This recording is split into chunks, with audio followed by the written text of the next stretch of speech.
Hi, I'm a scientist. And this is a cell.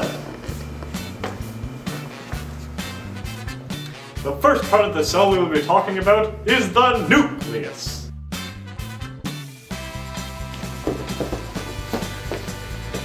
The nucleus is the part of the cell that makes all the decisions. The nucleus is the only part of the cell that contains DNA. DNA is arranged in chromosomes.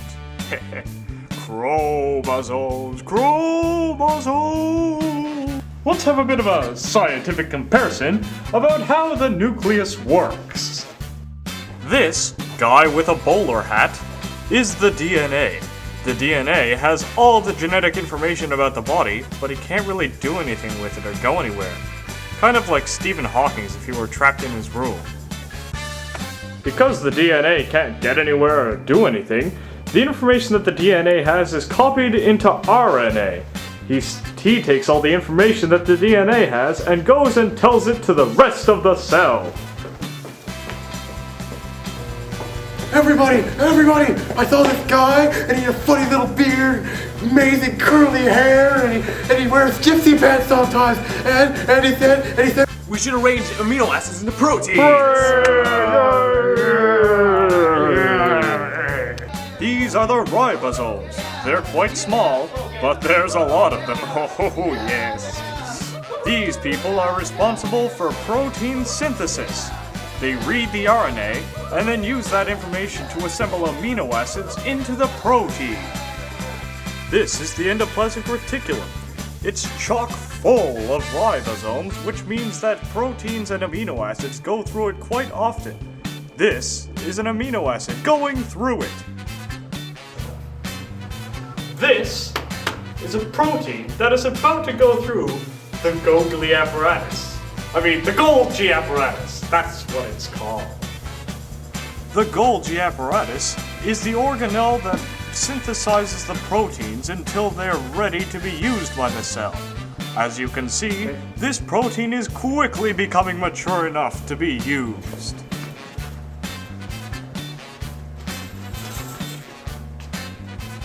Good job, protein. This is the mitochondria. It's the part of the cell that uses the cellular respiration you've heard so much about. It takes the sugar and oxygen and turns it into carbon dioxide, water, and energy! What is mitochondria? The cell membrane is the outer coating of the cell. It regulates what goes in and what comes out.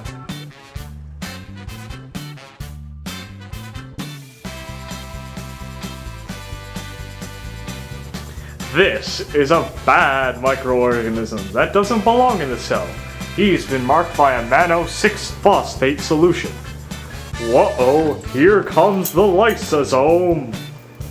The lysosomes are hardwired to take out anything that's marked by this solution. Good old lysosomes, we salute you. To explain to you today what centrosomes are, we've invited a guest speaker, Coach Dan. Coach Dan is here to explain what the centrosomes are. Ooh, everybody. The centrosomes are a pair of centrioles parallel to each other. They organize the chromosomes during cellular separation. You can read about them on the website and the interwebs. This is a cell dividing. Because these two cells contain the same DNA, they look and act exactly the same way. Cytoplasm is the juice that fills up the inside of the cell. So basically what I'm saying is the cytoplasm is like Zac juice. May not be a pleasant memory, but it will get you through the exam. The vacuoles are the part of the cell where most of their nutrients and such are stored. Like bone cells store calcium, I guess. Because that's what they're always telling you to do. Drink milk to give you calcium. It builds strong bones. And that completes our video presentation on the parts of a cell. Yes, little Johnny? I have a question. Well, ask away. What are the microtubules?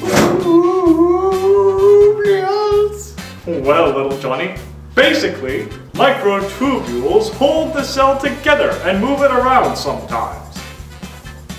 Oh, let's see, you have another question, little Johnny. Could you expand on the subject, please, Dr. Science? Of course! I'm glad you asked. Microtubules are the constructive fibers of the cytoskeleton, which means they hold everything together. They attach organelles, which means they hold everything together. They participate in cell division, which means they hold everything together while it's being divided. It does cellular motility, which means it moves the cell around. And it participates in cytoplasmic transport, which means it moves things around inside the cell. Is that clear, little Johnny? Yeah! And that is the end of our video presentation on the different parts and pieces of the cell. Oh, I see little Johnny has another question. What is it, little Johnny? What are the microfilaments? Oh, well, you see, little Johnny, microfilaments are the parts that hold the cell together and decide how they are shaped as well. Oh, do you have a question again? Could you elaborate? Why, of course! Using my magic whiteboard, microfilaments. They're also called actin filaments, which is completely irrelevant. They're part of the cytoskeleton, which means they help to decide what shape the cell is in. They organize in superstructures, which means they help decide what shape the cell is in. And they modify the shape of cells, which is self-evident. Do you have it now, little Johnny? Yeah! Good. And that finally is the completion for our project on the parts of a cell. Goodbye! Oh, I forgot. Remember, outdoors is your friend. Zombies are not. Remember that!